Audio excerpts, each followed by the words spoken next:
Gawas. Dili ako. Dili.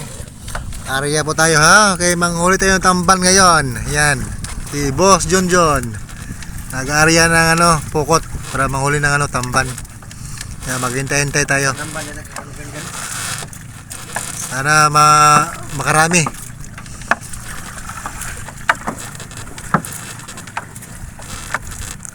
Sana makarami ng huli. Tamban.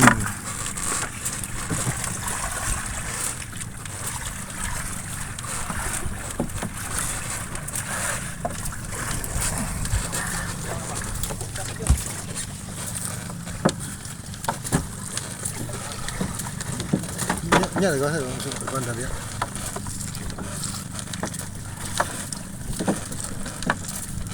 Yan, nilaglag na. Nilaglag na yung natin na may wagang pukot. Kaya tayo mga kaidol. May wagang pukot, nilaglag na. Magano tayo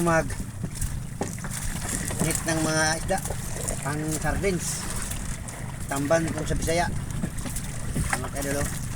Nilaglag na lang natin. Pukot natin. Ay Boss Junjun.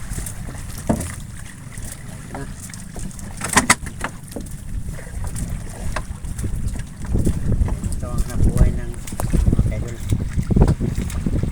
Isang fisherman. Gabi o matang. Paano naman ang pukot to? Ilang hektarya, ilang kilometro kaya to?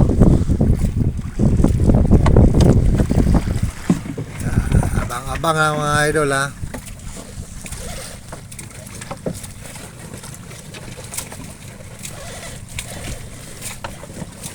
Sana makarami tayo ngayon na mahuli na tamban. Para tiba-tiba. Mahaba-haba to, pukutan.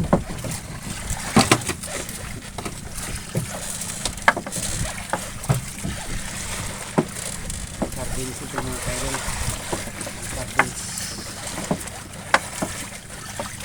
Mga biyayaan tayo ng Panginoon. Kaya alam mo naman, hanap buhay. Ibang hirap Yan na. mga kaidol. Ito pala si Joe Balbuena. Ano nang kasama ko si Yan. Hanap buhay rin kami. Ayo TV. Dalawa kami dito, nag-coverage dito mga kaidol, no?